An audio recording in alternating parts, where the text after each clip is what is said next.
सात संगत जी बड़े प्यार से कहिए धन निरंकार जी। सात संगत जी आप हमारे चैनल पे नए हैं तो चैनल को सब्सक्राइब जरूर कर दें। बहुत समय पहले की बात है, एक गांव में रमेश नाम का युवक रहता था। पढ़ा लिखा था पर आदतें बिगड़ी हुई थी। शराब, मांस और गलत संगति उसके जीवन को बर्बाद कर रही थी। माता पिता अक्सर दुखी होकर कहते, बेटा यह रास्ता ठीक नहीं है, तू अपना जीवन बर्बाद कर रहा है। पर रमेश हंसकर टाल देता और परंतु नवरात्रि का आगमन, गांव में नवरात्रि का पावन समय आया। हर घर में भक्ति का वातावरण था। लोग व्रत उपवास रखते, माता के भजन गाते और मंदिर जाकर पूजा करते। गांव के ही एक परिवार, निर्मल सिंह जी का घर भक्ति और संगत का केंद्र था। वहाँ रोज संत महात्मा इकट्ठा होकर सच्चे परमात्मा के गुण गाते। पूरा गांव वहां जाकर शांति पाता। लेकिन रमेश वहां कभी नहीं गया। उल्टा कहता, यह सब दिखावा है, देवी देवता थोड़ी आकर खाते हैं। मैं तो शराब पीऊंगा, मांस खाऊंगा और मजे करूंगा। गांव वाले समझाते, भाई रमेश, नवरात्रि आत्म संयम का पर्व है। इस समय मनुष्य अगर अपने दोषों को त्याग दे तो जीवन स्वर्ग हो जाता है। पर रमेश हंस देता है और अपनी राह चलाता है। एक भयानक रात, नवरात्रि की सप्तमी की रात, रमेश और उसके कुछ साथी कहने बैठे। हवा तेज हो गई। अचानक आसमान में काले बादल छा गए। बिजली कड़की और आंधी तूफान ने गांव को हिला दिया। उसी क्षण रमेश ने देखा, मानो कोई अदृश्य शक्ति उसके सामने खड़ी है। वह स्वयं गूंजा, हे ज्ञानी, नवरात्रि का अर्थ है भीतर की राक्षसी प्रवृत्तियों को मारना। लेकिन तूने इन्हें और बढ़ाया। याद रख, जो मनुष्य इस पावन समय में भी अपनी वासनाओं में डूबे रहते हैं, उनका जीवन अंधकार और स्वर्नाश में ही डूब जाता है। रमेश कांप उठा। उसी रात उसकी तबीयत बिगड़ गई। वह कई दिनों तक बिस्तर पर पड़ा रहा। शराब और मांस से उसका शरीर टूट चुका था। नया जीवन बीमारी से उठने के बाद रमेश को अपने माता पिता की बातें याद आई। गांव के लोग भी उसे समझाने आए। निर्मल सिंह जी का बेटा उसे संगत में ले गया। वहाँ संत जन प्रेम से कह रहे थे, भाई, असली नवरात्रि का अर्थ है अपने भीतर की बुराइयों का त्याग। सिर्फ उपवास या पूजा करने से कुछ नहीं होता। जब तक मन का अंधकार नहीं मिटता, जीवन में प्रकाश नहीं आ सकता। यह वचन रमेश के दिल में उतर गया। उसने आंखों में आंसू भरकर कहा, मैंने बहुत गलती की, मजाक बनाया। अब से मैं शराब, मांस और बुरी संगति छोड़ दूंगा। मैं सच्चाई और भक्ति का मार्ग पर चलूंगा। बदलाव का चमत्कार धीरे धीरे रमेश का जीवन बदलने लगा।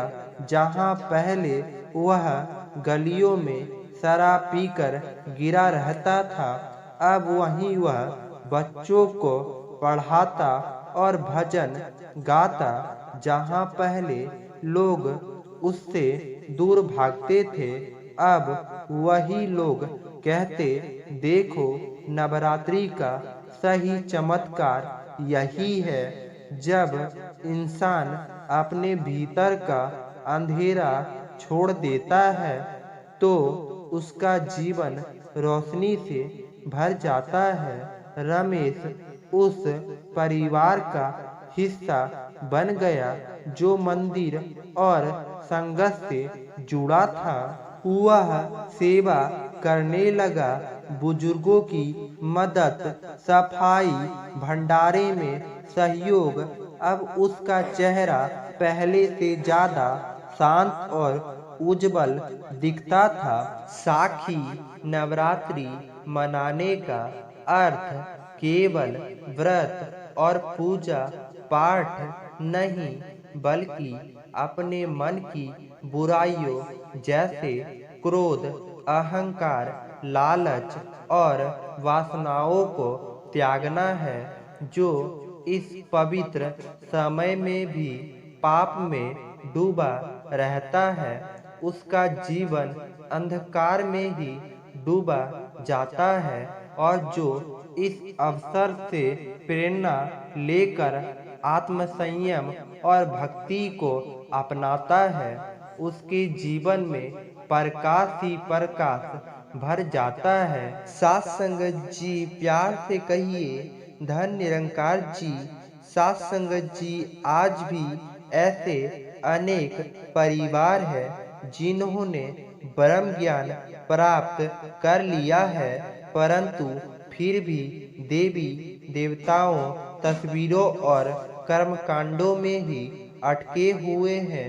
वे घर में एक कमरा बनाकर उसमें अलग अलग देवी देवताओं, भगवान श्री कृष्ण, सतगुरु बाबा हरदेव सिंह जी महाराज और सतगुरु माता सुदीक्षा जी की तस्वीरें सजाते हैं। स्नान करने के बाद वहीं उसकी आरती उतारते हैं और धूपबत्ती दिखाते हैं और सबको प्रणाम करते हैं। प्यारे साथ संगत जी, दास ऐसे ही एक परिवार के पास गया। दास ने देखा वह आरती की थाली लेकर हर तस्वीर के सामने आरती करते, प्रणाम करते और फिर सत्संग में भी जाते थे। प्यारे साथ संगत जी, दास ने उनसे पूछा, भाई जी आप सत्संग भी जाते हैं और पूजा पाठ भी करते हैं, ऐसा क्यों? उन्होंने उत्तर दिया, अब हम भगवान श्री कृष्ण को पिता मानते हैं और सतगुरु माता सुदीक्षा जी को अपना माता मानते। जैसे माता पिता दोनों को मानना पड़ता है, वैसे ही हम दोनों को की पूजा करते हैं। अगर किसी को ना करे तो नाराज हो जाएंगे। दास ने प्रेम पूर्वक समझाया, भाई जी ब्रह्म ज्ञान लेने के समय आपने निरंकार परमात्मा का विराट रूप तो देखा था ना? वह शरीर में बंधा हुआ नहीं, चारों दिशाओं में फैला हुआ है। वही माता है, वही पिता है, वही बंधु है, वही सखा है और वही सभी देवी देवताओं के देव है।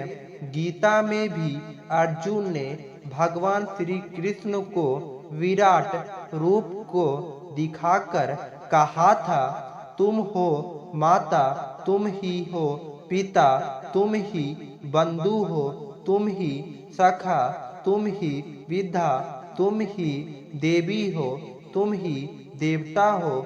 इसका अर्थ है कि जो निरंकार है वही सब कुछ है। युग युग युगांतर से यही सत्य है। गुरु ही ब्रह्म, गुरु ही विष्णु और गुरु ही महेश्वर, और वही परम ब्रह्म परमेश्वर है। समय समय पर वे विभिन्न रूपों में आते हैं। राम कृष्ण नानक तुराम पीर पैगंबर सतगुरु माता जी पर असली स्वरूप तो वही निरंकार प्रभु है। यदि हम उस पर एक ही प्रेम और अकीत रखते तो जीवन अन्य धन्य हो जाएगा। दास ने उन्हें एक दृष्टता सुनाया। दो युवक नदी में नहा रहे थे। एक ब्रह्मज्ञानी था जिसने निरंकार को पहचान लिया था। दूसरा कर्म कांडों में उलझा हुआ था। अचानक दोनों गहरे पानी में फिसल गए। ब्रह्मज्ञानी ने तुरंत निरंकार प्रभु को याद किया और बच गया। दूसरा युवक एक पल श्री कृष्ण को, दूसरे पल शंकर जी को, तीसरे पल राम जी को याद करता रहा और डूबता चला गया, क्योंकि उसकी प्रीत किसी एक से जुड़ी ही नहीं थी। प्यारे साध संगत जी, जो एक पल टिका रहता है वही बचता है। फिर दास ने कहा, साध संगत जी, यदि हम किसी जगह बदलते रहते तो न हम अपना भला कर पाएंगे न दूसरों को।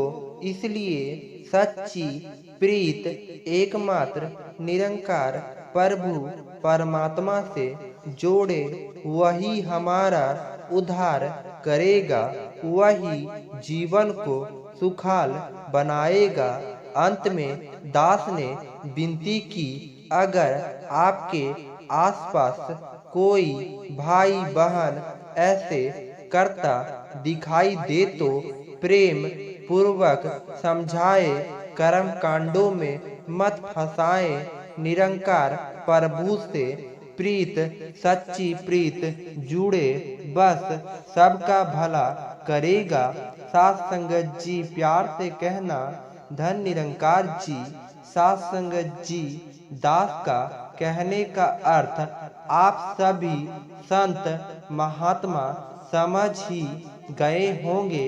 प्यारे साध संगत जी, दास यही बताना चाहता है आप सभी संत महात्माओं को यह वीडियो में कि बहुत सारे ऐसे संत महात्मा हैं जो कि दास ने देखा है कि सत्संग में भी जाते हैं और देवी देवताओं का पूजा भी करते हैं। जैसे कि दास अपने घर के बगल में ही देखा था कि पहले वह लोग सत्संग में रहते थे और अब वह लोग अपने देवी देवताओं को पूजा भी देते हैं, बलि भी देते हैं। प्यारे साध संगत जी, तो आपको बिल्कुल ऐसा नहीं करना है।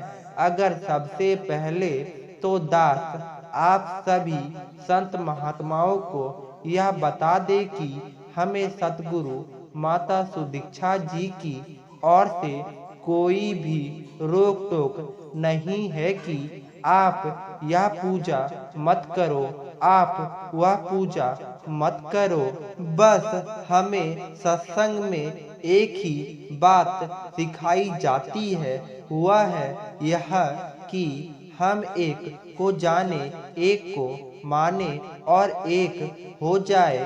प्यारे साध संगत जी, आप पर कोई भी प्रतिबंध नहीं लगाया गया है सतगुरु माता सुदीक्षा जी की ओर से कि आप यह मत करो, आप वह पूजा मत करो। यह आपके मन के ऊपर है। अगर आपका मन नहीं मान रहा है सत्संग में तो आप सत्संग नहीं करें। प्यारे साध संगत जी, क्योंकि भी ऐसे संत महात्मा जो निरंकारी सत्संग में जाते हैं, उन पर कोई भी महात्मा या बहन जी यह दबाव नहीं डालता है कि आप सत्संग में ही आए। अगर सबसे पहले आप अगर सत्संग में जाते हैं, अगर आपको सत्संग अच्छा लगता है तभी आप सत्संग में जाएं, नहीं तो नहीं जाएं, क्योंकि पलम नहीं है प्यारे साध संगत जी। और कोई भी जोर जबरदस्ती उस संत महात्मा पर नहीं लगाया जाता है। अगर किसी संत को अच्छा लगता है तभी वह सत्संग में जुड़ते हैं और ब्रह्म ज्ञान प्राप्त करते हैं। तो सबसे पहले दास बता देना चाहता है कि अगर आप ब्रह्म ज्ञान प्राप्त कर लिए हैं तो आपको कोई भी पूजा पाठ करने की जरूरत नहीं है। अगर आप ऐसा करते हैं तो आपको सत्संग में जुड़ने से कोई लाभ नहीं होने वाला है प्यारे साध संगत जी, क्योंकि आप जैसे पहले थे वैसे ही अभी भी हैं। और बहुत सारे ऐसे घर हैं जैसे दास ने देखा है कि सत्संग में जाते हुए ब्रह्म ज्ञान लेते हुए भी वह लोग पूजा पाठ धूप अगरबत्ती दीप आदि का सेवन अपने घरों में पूजा पाठ करते हैं। तो प्लीज इस वीडियो को लास्ट तक विनती करता है आप सभी संत महात्माओं से कि इतना शेयर करें ताकि उन सभी संत महात्माओं तक पहुंच जाए जो अपने घरों में देवी देवताओं के साथ साथ सतगुरु माता सुदीक्षा जी का फोटो रखकर अगरबत्ती दिखाते हैं। तो आप सभी ऐसा ना करें तो बड़ी कृपा होगी। दास का यही विनती है, यही बार बार विनती करता है कि अगर आप सभी सत्संग से जुड़े हैं तो आप सभी सतगुरु माता जी पर विश्वास रखें। अगर आज आपके पास दुख है तो कल सुख जरूर आएगा प्यारे साध संगत जी। बस आपको धैर्य रखना है और सतगुरु माता सुदीक्षा जी पर पूरा विश्वास रखना है। अगर आप सच्चे मन से सच्चे दिल से अगर कुछ ही सतगुरु माता सुदीक्षा जी से मांगते हैं तो आपकी इच्छा जरूर पूरी होगी, क्योंकि साध संगत जी भगवान के घर में देर है अंधेर नहीं। थोड़ा समय तो लग सकता है, लेकिन जो आपका इच्छा है वह जरूर पूरा होगा। बस आपका मन सच्चा होना चाहिए प्यारे साध संगत जी। तो दास ज्यादा कुछ नहीं बोलते हुए दास को जितना जानकारी था आप सभी संत महात्माओं को इस वीडियो में बताने की कोशिश किया। अगर दास की बात से अगर आप सभी संत पापों का दिल दुखा हो तो प्लीज दास नमन निवेदन करता है कि आप सभी दास को क्षमा करिए। अगर कोई भी शब्द दास का अगर अच्छा लगा हो तो इस वीडियो को एक प्यारा सा लाइक कर दीजिए और हमारे इस चैनल को सब्सक्राइब कर लीजिए और वीडियो को ज़्यादा से ज़्यादा शेयर करें ताकि और भी संत महात्मा तक पहुंच पाए। साध संगत जी तो बड़े प्यार से कहना धन निरंकार जी साध संगत जी, और कमेंट बॉक्स में धन निरंकार जी जरूर लिखे साध संगत जी। और हर महात्माओं को शेयर करना ना भूले साध संगत जी। साध संगत जी और अधिक से अधिक वीडियो देखने के लिए हमारे चैनल को सब्सक्राइब करना ना भूले साथ संगत जी।